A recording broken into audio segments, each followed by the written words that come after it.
కడప నగరంలోని 28వ డివిజన్లో తెలుగుదేశం పార్టీ ప్రతిష్టాత్మకంగా చేపట్టిన ఇంటింటికి తెలుగుదేశం కార్యక్రమం ప్రారంభమైంది.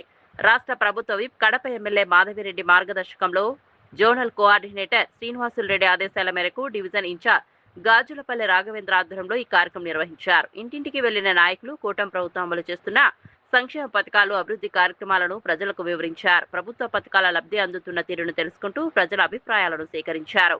స్థానిక సమస్యలను కూడా నమోదు చేసుకుని సంబంధిత అధికారుల దృష్టికి తీసుకెళ్లేందుకు చర్యలు చేపడతామని తెలిపారు.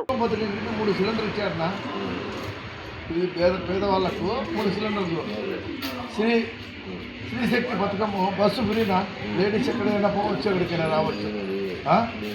చేనేత వాళ్ళకు 200 యూనిట్లు ఫ్రీగా ఇచ్చినా, కరెంటు ఆటో వాళ్ళకి 15,000 ఇచ్చినా, ఆటో వాళ్ళకి ఇచ్చినా. పాపం ఏ బస్సు పెట్టామని ఆటో వాళ్ళకి ఏదైనా ఇబ్బంది కలుగుతుందని వాళ్ళకు కూడా ఇచ్చేసిన 15,000.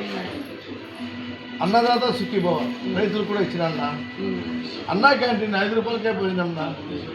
5 రూపాయలకు భోజనం పెట్టి లక్షణంగా పెరుగు, అప్పలము, భోజనం, సాంబార్, గీంబార్ చట్నీ అన్నీ వేసి 5 రూపాయలకే ఇస్తున్నాడు. అదే గత ప్రభుత్వంలో ఉన్న క్యాంటీన్లు పలగొట్లు వేసేసి ఇది చేసినాడు. ఎట్లా కూడా తింటామన్నా, వాళ్ళకి ఎవరు పెడతామన్నా? 5 రూపాయలకి ఏమొస్తాను? ఒక చిన్నది ఎలక్షన్ ముందు ఏమేమి చెప్పినాడో అవన్నీ నెరవేర్చినాడు. చూడండి, ఎన్టీఆర్ భరోసా పింఛనీళ్ళు 7 గంటలుగా వాకిలు కొట్టి ఇస్తున్నాడా లేదా? ఇస్తున్నాడు కదా. తల్లికి వందనం, ఎంతమంది పిల్లలు ఉంటే అంతమందికి వెళ్ళాడు.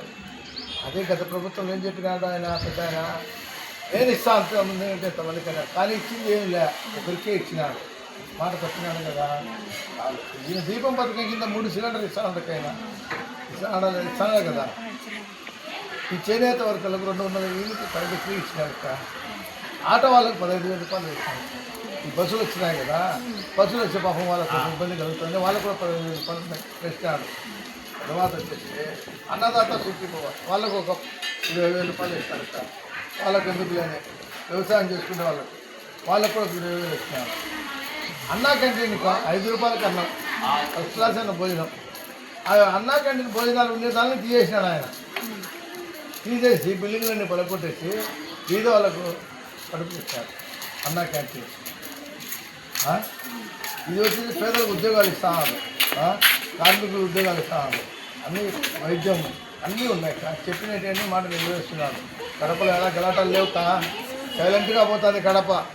అదే అయితే ముందైతే కన్నా ఆడ పొడుచుకున్నారు, ఈడ పొడుచుకున్నారా, బంగారు ఆడ కొట్టుకున్నారు, ఏ ఉన్నది. ఇప్పుడేం లేదు, ఎందుకు పోతుంది కడప.